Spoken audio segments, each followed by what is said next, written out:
Hello, everybody. Welcome. My name is Frank Bock. Welcome to the second public day of this year's What Now Festival.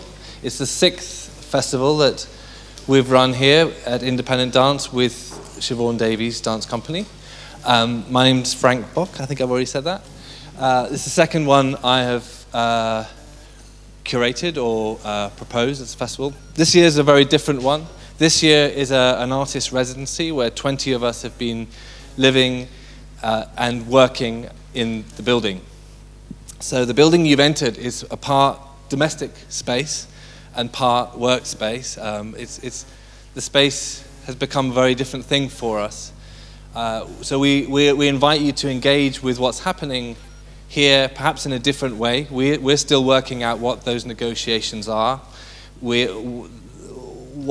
on offer is in part held within the bodies of the artists, that it's not about a festival just of objects or seeing people doing, but we're also hoping that it's also through you interacting with the 20 who are around, who are really open to bringing the people that have come in into conversation, into actions, or into just watching. So we start with the premise that by entering the building, you're already part of what's happening here. We invited 4 different speakers within these days. So there are 4 talks that sit alongside our residency. And today's the second talk. And I'm going to hand you over to Katie Coe, who has been space holding this residency along with Efrosini Protopapa and Hamish McPherson, along with myself. So there's been 4 of us who've been kind of space holding this residency festival. So Katie's going to introduce our speaker. Thank you. Thanks. Hi. I feel like I could introduce the speaker from the place that I've been sleeping, which is here. So as Frank has just already mentioned, this is the second of 4 speakers that are partly feeding you and partly feeding our residency here in the studios. And Caroline Bergvall, I'm aware of my English accent, is a French-Norwegian artist, so probably we'll pronounce her name slightly differently, and is based in London now. And she works across language, different art forms and different media.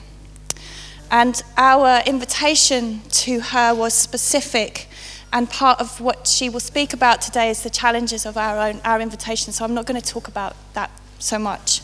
She works with language-based pieces, and she visits microstructures and literary models in her work. Her projects alternate between performance, between sighted installations and graphic and textual work. Caroline Bergvall, thank you.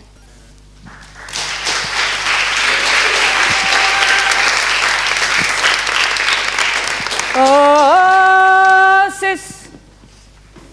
Oh, bro, sis.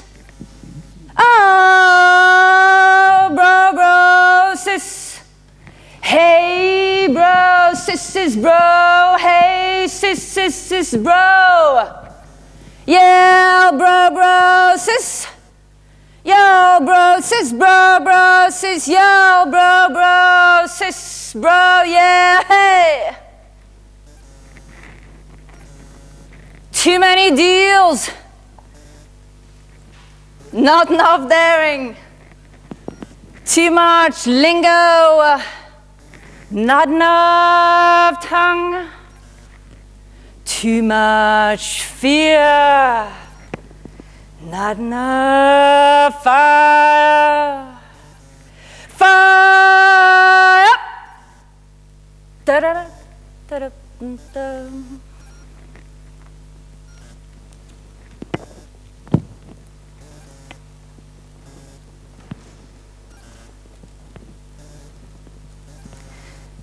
The way I was thinking about this encounter of you coming from choreography and dance movements, and me, well, the whole principle of my practice, if you like, is contained initially within literary practice.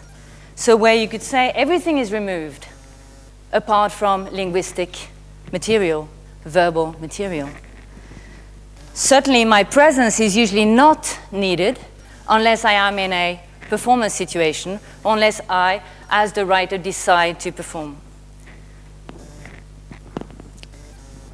A writer doesn't have to know how to design their text. They do, more and more. They don't have to know what kind of paper to use it. They don't have to think about the broader sort of remit of the books that they might be coming out with. They don't need to think about the material culture that writing is part of. That is sort of the basic bottom line traditional view. That's no longer the case for many different reasons, and I'm one of a number of practitioners very much influenced by everything that happened in the 20th century and technologies in the 20th century that are increasingly allowing for textual practice to find much more performative ways of sort of existing and still be considered writers. Because there's also this thing that if you perform too much, then you're a performance poet.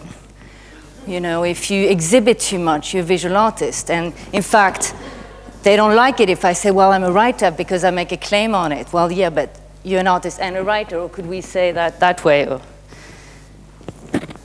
So there's still a lot of ambiguity about the positioning of contemporary textual practices that are interested in the parameters of behavior, broader environments in which to place and think the work. Context, if you like, that will affect what writing can be about. So it was interesting for me to be developing a talk for you today. And the first thing it did to me was to do a bit what I've done now, and I did that in the little blurb that I wrote, was to go back to that crux of literary history.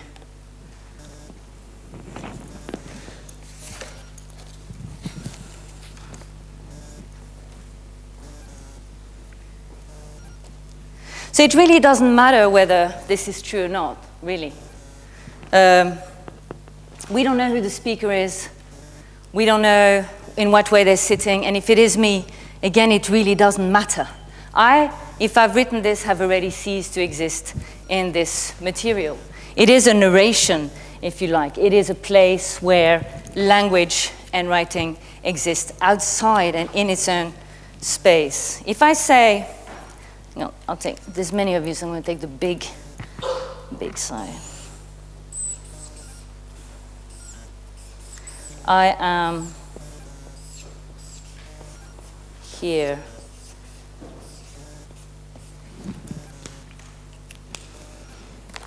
Okay. Oh, well, I can hold it for a while, but then I'll put it, let's see.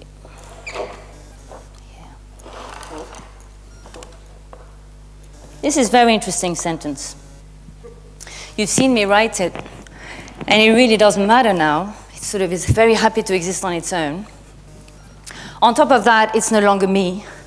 It's most likely you. I am here, I am here, I am here, I am here. And that's the beauty of this type of context-based language. Here, the positioning of language in discourse, and I, one of these entities that can be taken up by any speaker in the language. So that's how we make language our own. So it doesn't matter, this. But it's also fixed. I can't actually manipulate it now beyond that. My purpose is gone. That's it, I've written it. So from the point of view of performativity, this performs more than all this activity that I'm doing. Yeah? And as you can see, it's sort of showing you that. So I thought that was interesting. That was interesting that in the practices of language, there is always, at one point or another, this gap, this finishing, this completion away from the act of writing.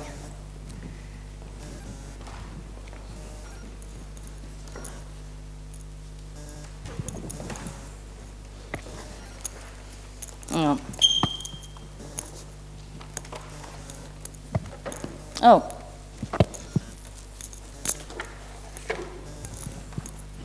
Okay.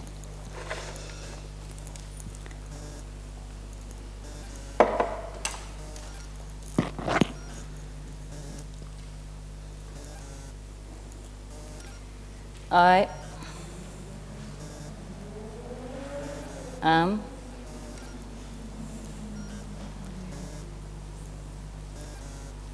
here.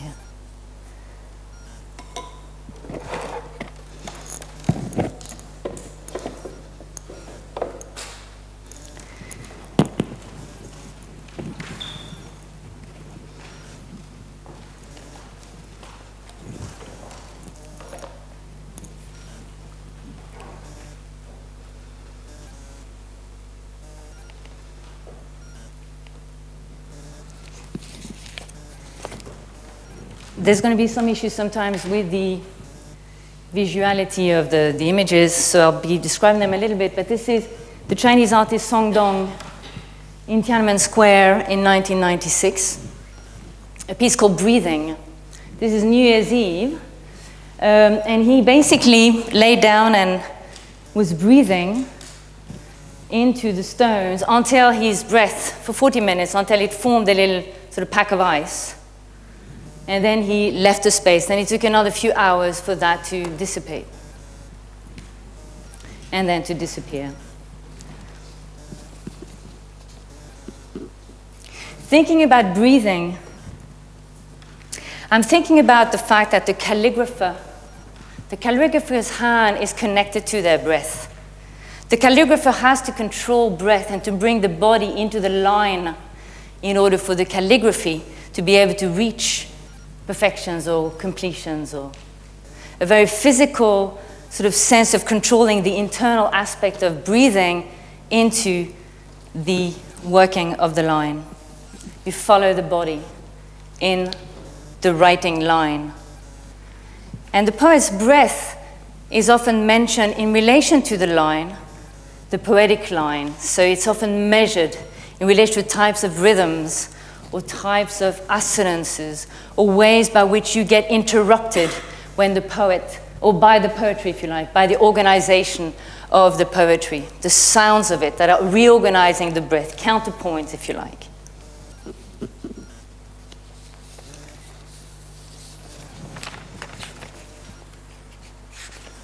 I've been working on 3 pieces called Together that came out.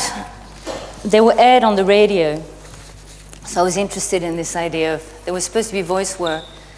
I was interested in the intimacy that one can bring with just voice, and thinking about breath as perhaps that would be the most that I could travel with, would be perhaps through the breath. This is part 1, keeping it.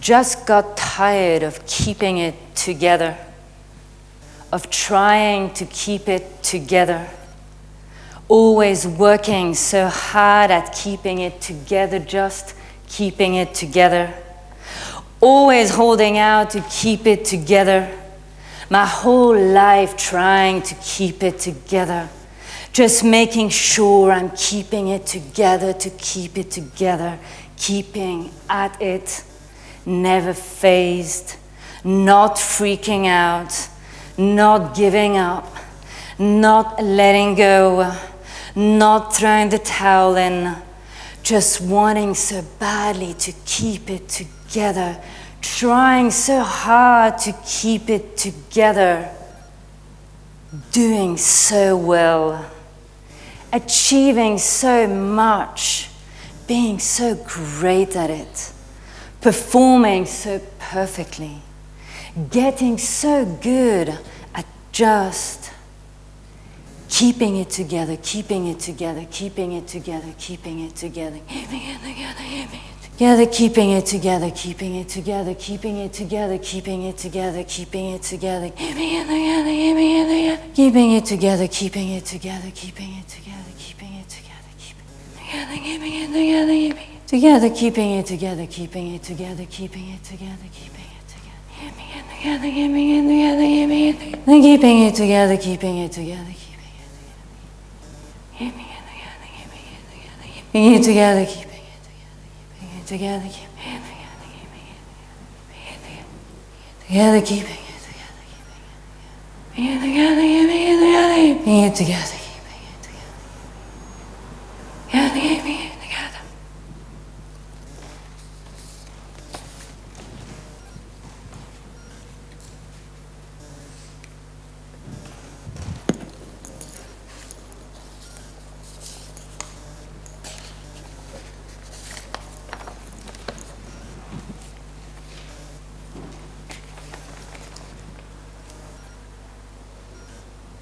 Just wanted to show you some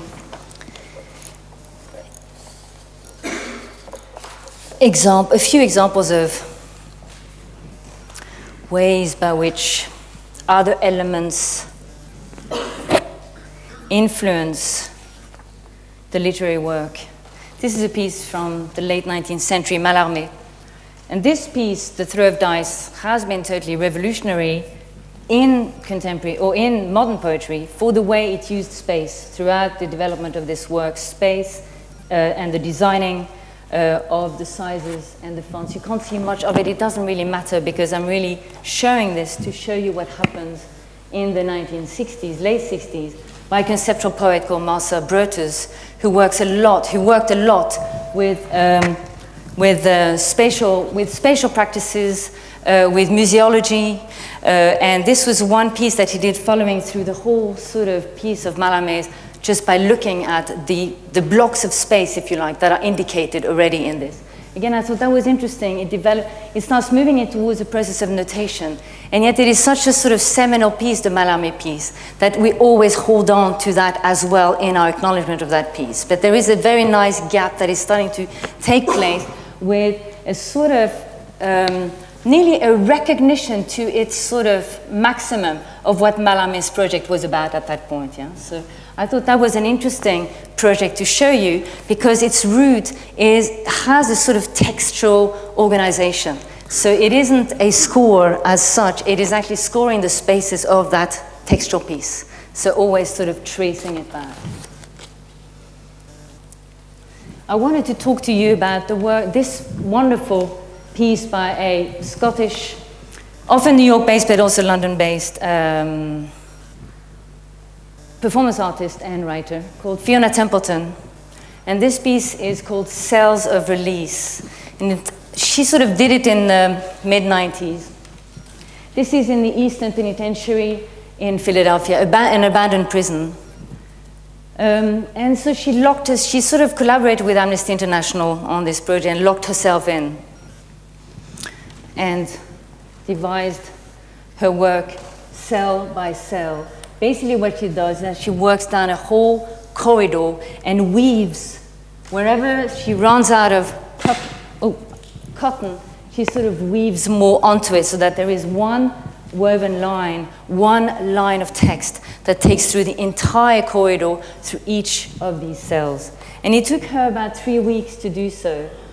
And what I thought was fascinating about the project is that you can see, or just about glean, that there's some text happening here. This text is written in response to what she's going through, having sort of been stupid enough, if you like, to lock herself into this abandoned, cold, really nasty space until she was finished with this corridor and the length of time it took.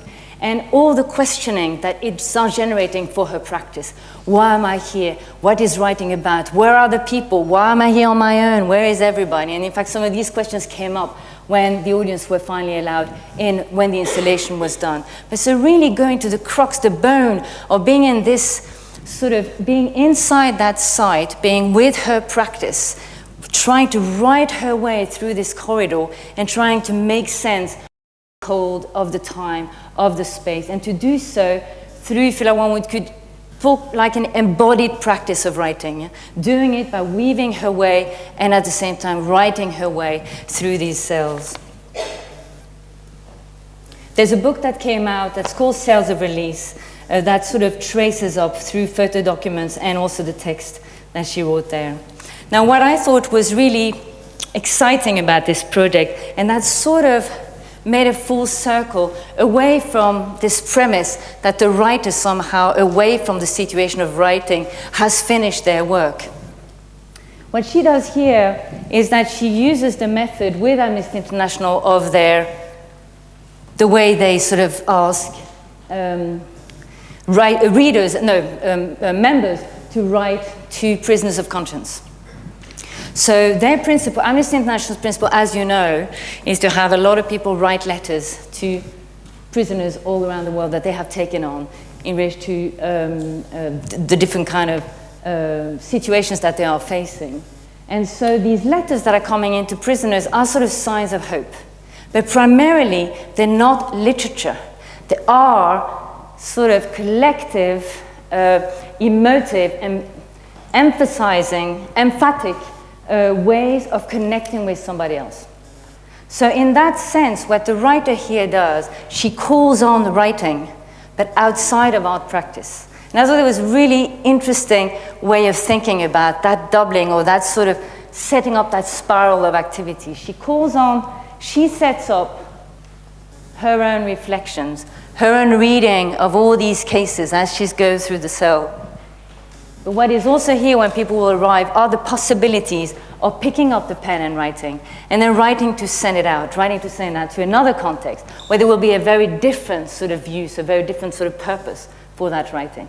So there's a way of sort of, by which she moves from artistic practice, performative writing, through the context-based aspect of Amnesty International, and then sending it back out through a sense of collective writers, if you like, into the world. So this is a very complex and powerful piece, which I wanted to bring to this context. Again, I realized a lot of the work that I'm dealing with and looking at has to do with absence. And I imagine that perhaps will be part of the conversation we might be having later on. There is an aspect in the work of writers that are engaged in performance whereby we seek to find points of presence, or points that I call hyphenation, as I will tell you a bit later on.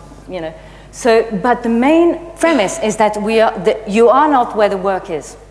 So there is this sense of pushing forward and finding ways by which you can be in the work if you need to be.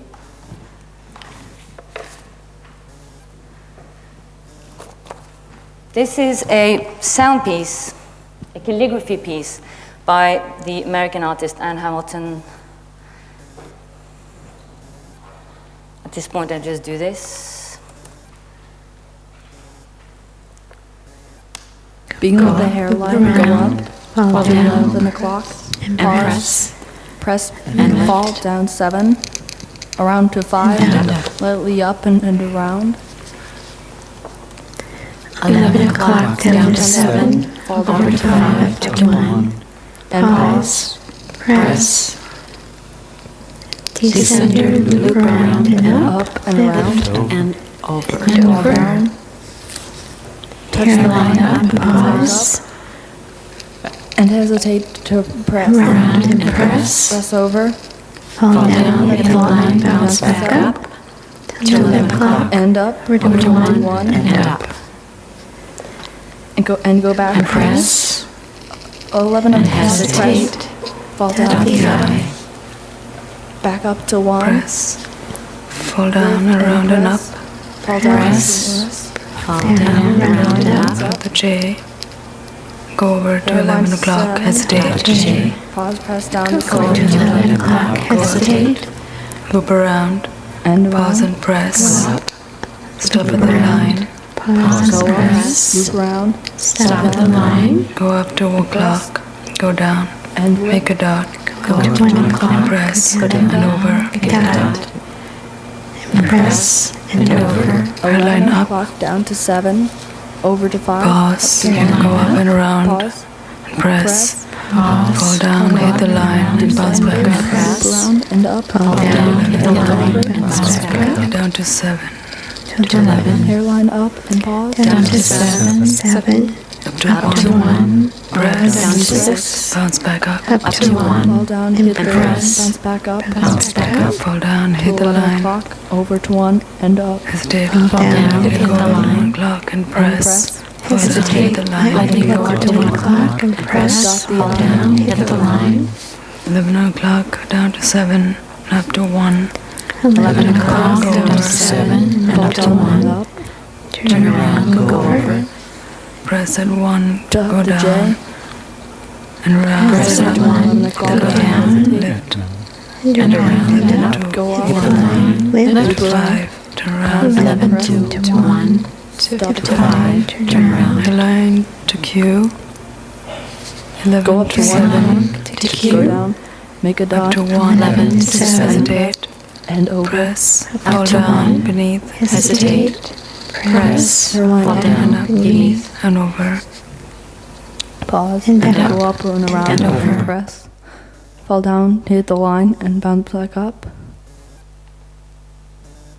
So there's something very interesting about audio recording and sound inscription, because they sort of it participates of the absenting that the writer feels in relation to print, for example. And yet, because of the approach to listening that this demands, the cognitive and sensory perception of the material is different. So you can handle the audio material that you're listening to in a sort of resonant vibratory capacity in a way that you don't engage in the same way in relation to the textual printed piece. Yeah? So it sort of displays and reconnects the voice and the listening to you as you are listening. And this is something that I think is one of the reasons why audio art and audio recording and sound recording and manipulation of voice through audio recording is such an important feature of a lot of poetic practice. That as soon as one had tapes, you had tape experiments done by poets. And Boris in the 50s setting up the cut-ups through sound editing and manipulating language and saying, the more we cut it up, the more we see the future. Those kinds of sharp editings that he had done in print, that you can see it immediately manifested through his interest in sound and in that audio inscription. So I think there's something there that's very interesting, whereby one can displace, if you like, the process of absence or the process of writing from print, if that is not the way one thinks about it, into, for example, I think the preponderance of audio that is starting to take place, a much wider, broader, McLuhan called it acoustic environment in which we feature, and where writing and also features. So there's a sense where audio announces or allows for a physical presencing of the textual voice, if you like.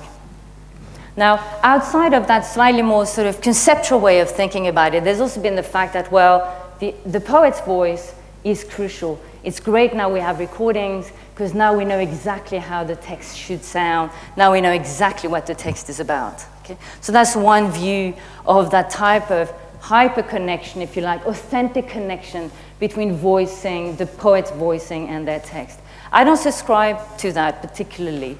It is something that is very strong and is retaining a strength of authenticity inside the recording of the voice, rather than sort of opening up the fact that we are dealing with voicing. We are dealing with material in work. So I might have written it, but from the point, as soon as I speak it or record it, it is already another process that is happening. There is already a process of distancing and reshaping. Yeah? So that capacity to sort of use audios as another inscriptive environment, I think is very interesting for all of us, really, obviously, but also from the point of view of the way one would handle textuality, textual work in sort of broader contexts of work, the way you can get that integrated into other contexts of work and get that sort of problematized. Yeah. This is not something that you would be unfamiliar with, but there is a very strong hold. The hold that language operates in relation, and semantics in relation to sound pieces is very strong. So to think about materiality as you are listening to the audio work, I think is a very sort of important way of thinking about it. Certainly, it is one of the ways by which a semiotician called Roland Barthes, that I would imagine most of you have heard of, he had a very beautiful concept at the end of a book called The Pleasure of the Text. And that concept is writing aloud. And in that he said it's not about expressivity and my text, my voice. On the contrary, it's about thinking about the physicality of writing gestures and the physicality, the close-up aspect that you can get to with technologies. And he uses the close-up of cinema as his example, how close you can get to material. And in audio recording, how close you can get to the spit of the voice and what you can do with that and how close to get to that and what you do with that. Yeah? So those little moments that are preemptive of the text, preemptive of the speech, are setting up the physicality of the work. If you're setting up its audio materiality, yeah, and allows it to function, in that sort of sonic way by carrying those dimensions along with it as writing. So this is writing aloud. It's very beautiful, unfinished. It's a work in progress, if you like, for all of us, really, this perception of writing as an aloudness to itself, yeah?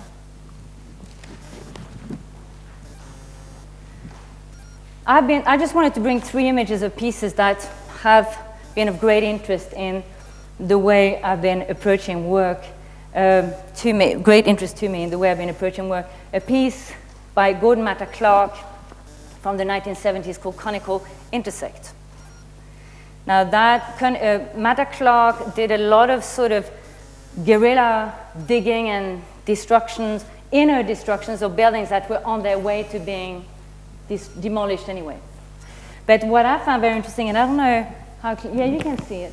He sort of starts cutting into the building and setting up so he doesn't set up straight lines down a perspective. He actually shifts the perspective about and opens up little pockets of light, pockets of wall, all the way down to where he sort of stops digging. Now, I think I work a lot with historical material. I work a lot with going into a point of language, a sound or a word in language, digging down, trying to go and find it. What does it mean? Where does it mean? I do a lot of that sort of micro work, and I'll show you a couple of examples of that later on.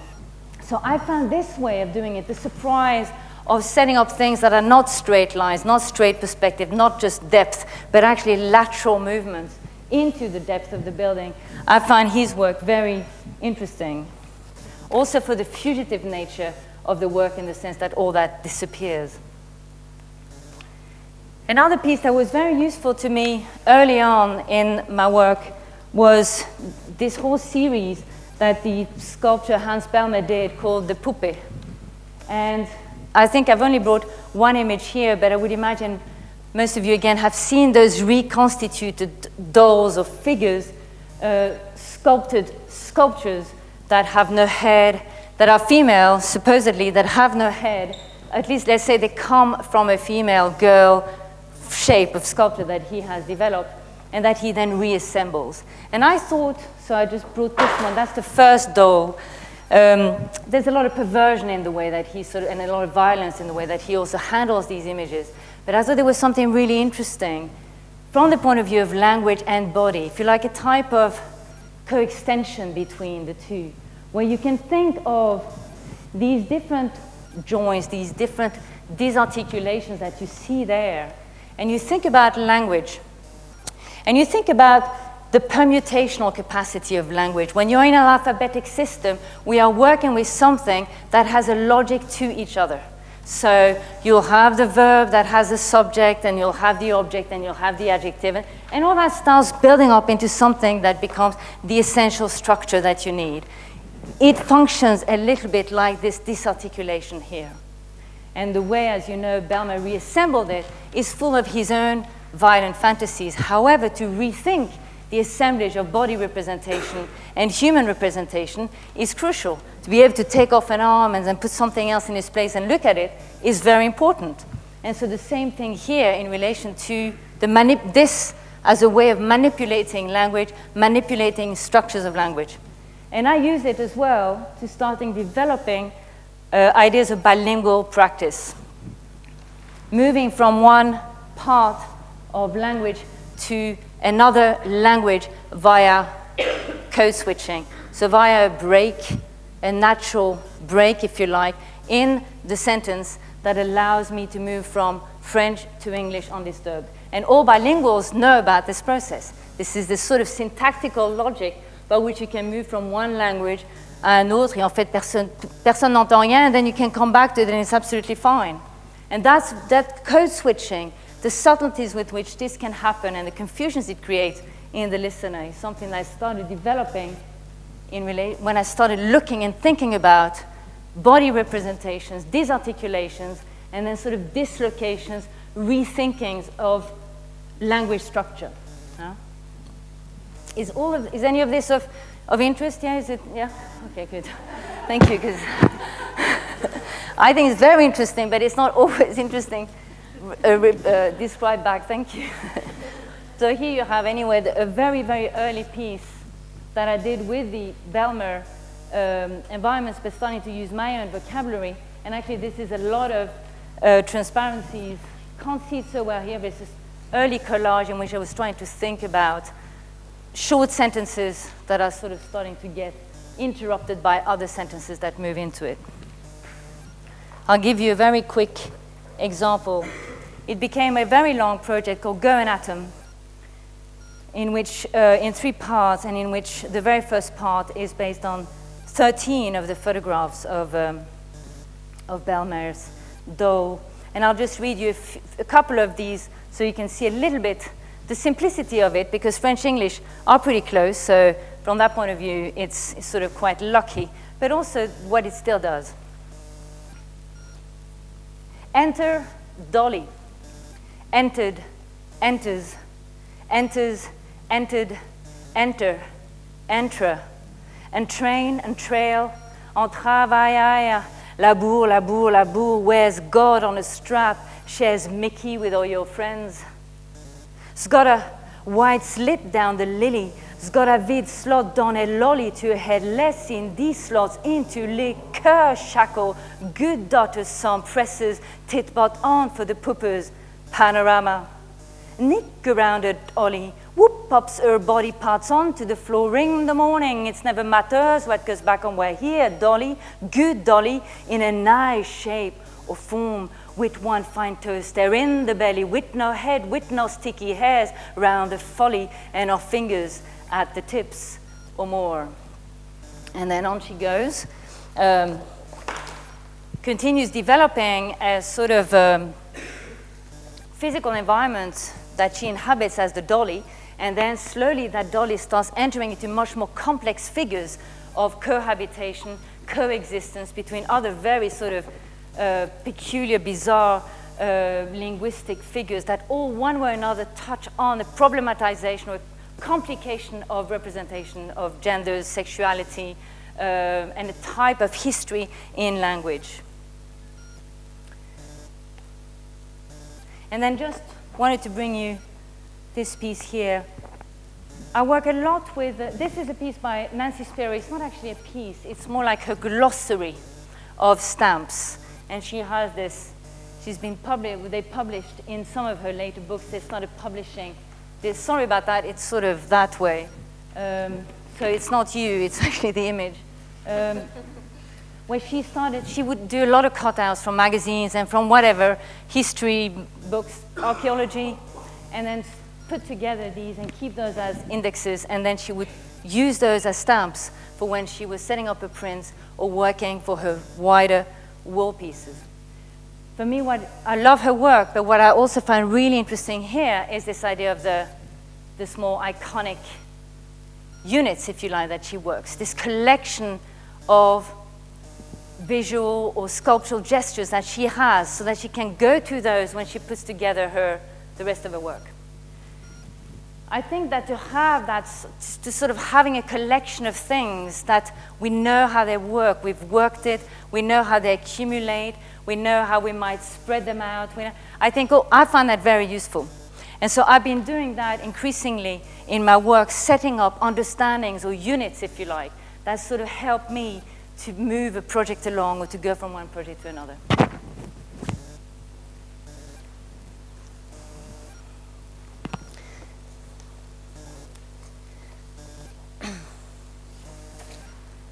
This is a really beautiful piece. I don't quite know why it's here just at this point of where I am, but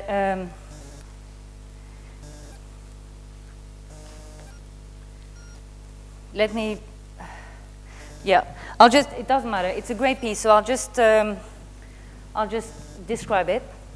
It's one of the remaining fragments of Sappho, 700 years BC, Greek lyric poet, and there are some fragments that have remained, and this is what one of them looks like. And there's been many translations of her work, but this is one of them by the poet Anne Carson. Bracket, bracket, gladness and bracket. And I wrote a little piece about that. Sorry, it's just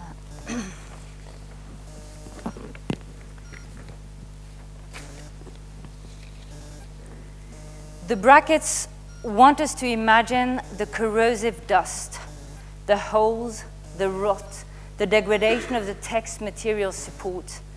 They do not restore so much as materialize the ruin's cohabitation with the present.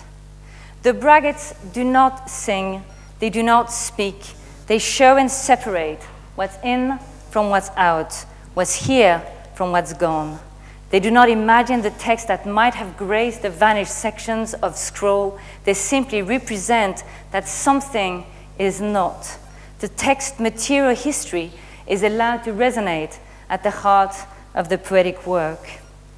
And I can continue then to describe a little bit the process of literary translation, in which in the 19th century, for example, this would have been totally unacceptable. They would have, and they have, tried to fill in with whatever they have of knowledge, fill in the sentences, fill in the syntax, try and get that poem complete.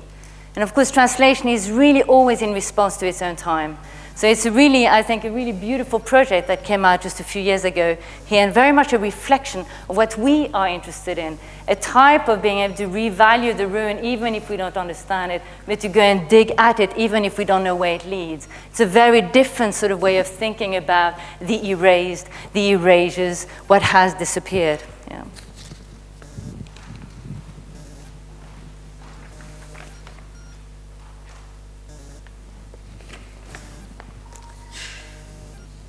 This is just a couple of descriptions then of some of these indexes or units. I haven't brought them all in, I brought just a couple. This is the unit H. It's actually a project called Say Parsley, a very long sort of installation project that whenever we revisit it, we sort of have to recontextualize it. It started with a visitation of the letter R. The letter R for the shibboleth in Say Parsley, which is a Haitian massacre in 1937. In 1937, by the Dominican Republic, by Haitians who had a French accent, a Creole French accent, and didn't roll the R when they said Perejil. And thousands were murdered.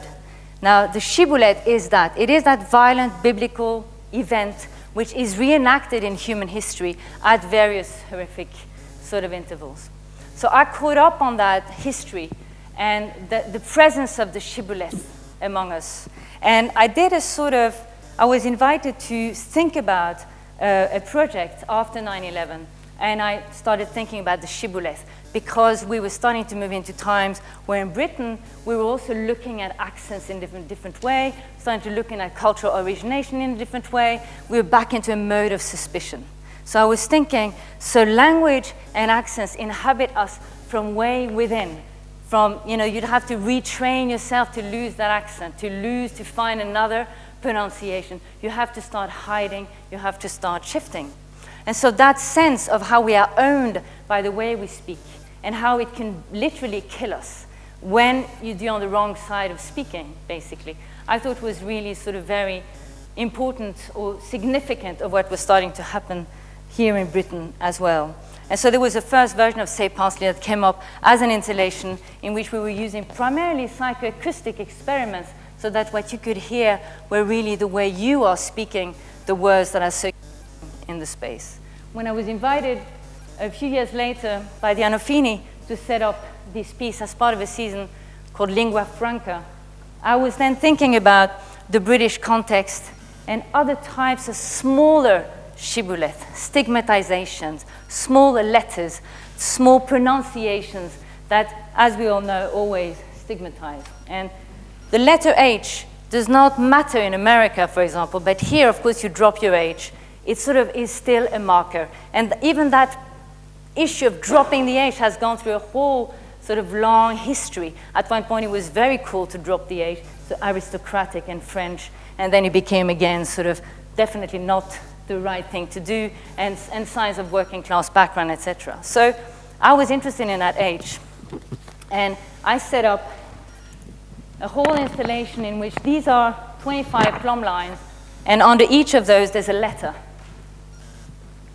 This is the letter W or M. And then people could walk around. There was a lot of elements to this installation. I'm not taking you through all of it. People walk around and play. And again, I thought this whole idea of the permutation, setting up the letters in a pattern, allowing for a walk around of the pattern, everything in mobility, everything in movement, and yet tied to a structure was something that I thought was interesting in relation to the processes I was thinking about. And then I put all the H's in here, about 5,000 of them. People could help themselves coming out of the exhibition, and oops, that was the mic, sorry, and wear them if they wanted to. So that's been one of the ways by which I've been using the letter H in a different other context. I don't know, am I okay to continue, or how are we doing? Should I talk about one more piece? Okay, just one more piece. Yeah, perfect. This is the same piece with lots of images, but this idea of bilingualism and code switching and moving from one language to another and thinking about disappearance, thinking about crossing of borders, who crosses borders, how do we cross borders, how do we cross borders from language to language, how do we cross borders, political borders, how are we invited or uninvited to cross borders. And I very simply set up a sort of, this was a piece that was very much thinking about bilingualism, biculturalism in Britain and in English, but also using some more autobiographical circumstances with French and Norwegian, and wanting to think about the word crop in Norwegian is body. And of course the word crop in English has, is this total erasure. So I thought that was very interesting, that by sort of mismanaging my knowledge, I didn't go to etymology, I just thought crop, yeah, you sort of hear, you make the sound association, you allow for that to do its work. Yeah, so there was a sense by which these two words, they have no connection, particularly in the etymologies of the word, but by setting them up together, I could still set up connections that were doing the work that I was thinking about. And I removed the O's. I did the same with the French corps, again, crop and corps, a very sort of simple intervention there. So I removed all the O's. This is another installation called Middling English, where I was examining historical English and contemporary Englishes. And then on the back of that wall, you have the pattern of all the O's that have sort of survived, that are fighting to exist as O's.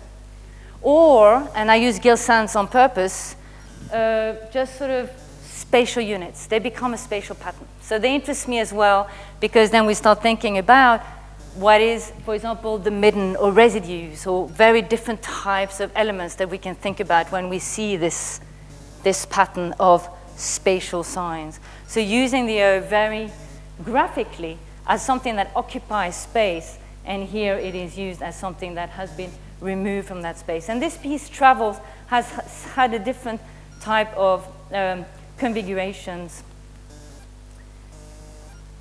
I've used the O for another piece, and after that I'll sort of just close, which is called Ghost Cargo. This is Ghost Cargo. This piece that came up as a plane, a sky banner in 2011, I think, in Leeds, on the year of the opening of Barbara Hepworth's museum. This was the language that I used. I removed the O's.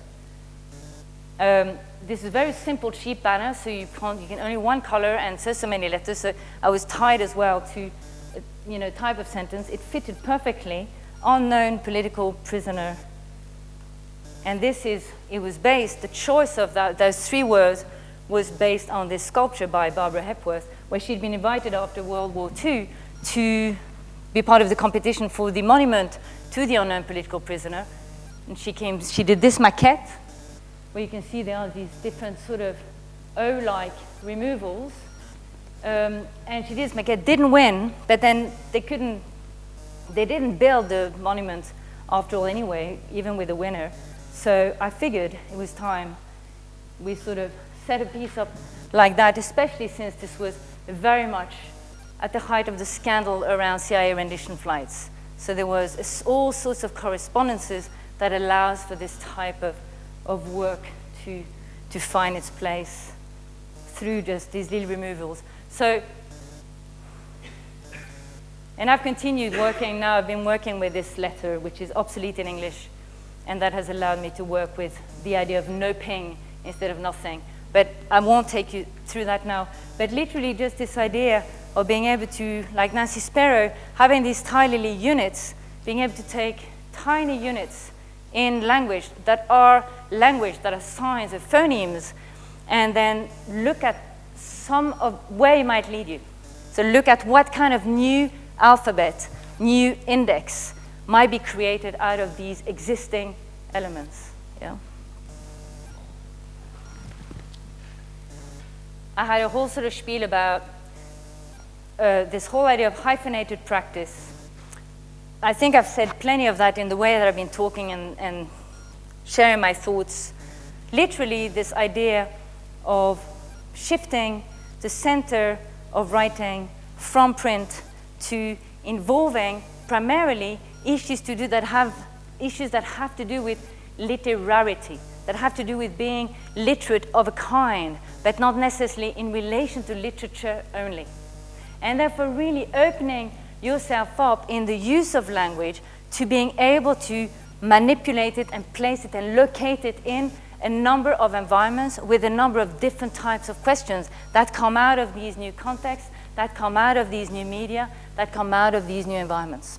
And so to remain extremely project-based in the way I or one would handle one's work and one's knowledge, so that there might be some methods that you are discerning about the practice, and then to know that the flexibility is in the fact of really setting up the research when the question arises and it is project-related. That's the way, if you like, I've sort of developed those mechanics of research, performance, writing, and then allowing for a number of environments to function through that. And I'm just going to close now, if that's okay with you, with a very short video for a piece that Thorn piece is part of, which has taken me a couple of years to do, and it's coming out as a book now with drawings and documents and a number of things, but it's also a performance, collaborative performance with a percussionist, and we've developed an electronic text with it. So that basically what you get is you get the solo voice, and you get the live electronic text mass in the background, and you get the percussion. Very bare way of thinking about the delivery of a text, but disturbed by the fact that you can be looking at the text and reading it. And I'm showing you the point where very much at the end of the performance, everything gets released. So, the sounds open up, the voice opens up, and the text turns into permutations and movements. So although you can't see much here, you'll just glean it a little bit. Now, I will be performing this in London here in July, mid-July. So if any of you are interested, it's a piece called Drift. They'll be at the Purcell Room, as part of the International Poetry Festival. We're very pleased about that.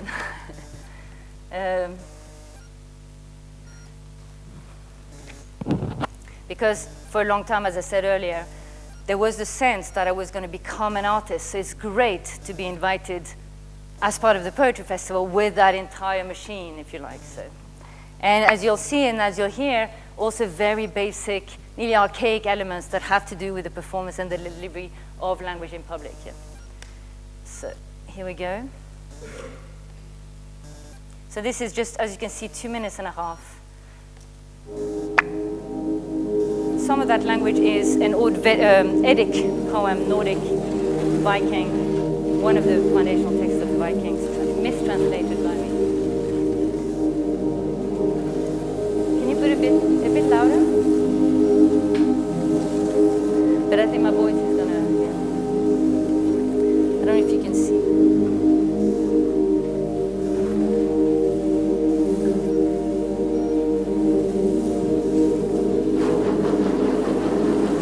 Entire text that has been delivered that is just coming back.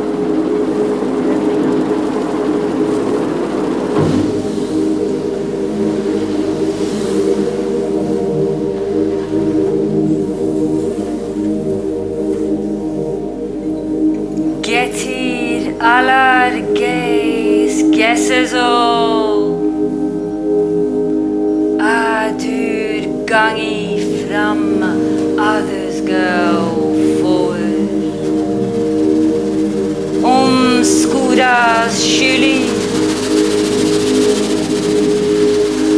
skodnas kyli shadows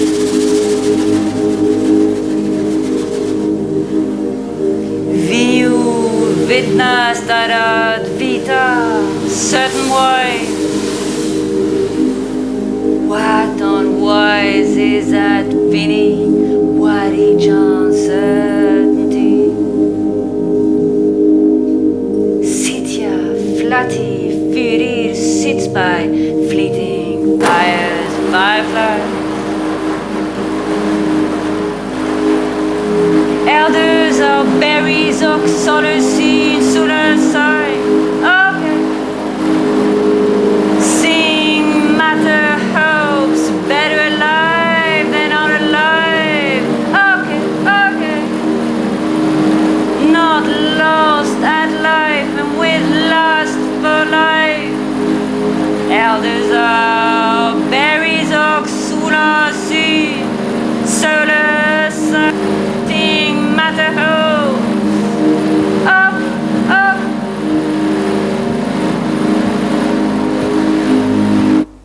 Oh, okay. That was it. Thank you very much. Thank you for your attention.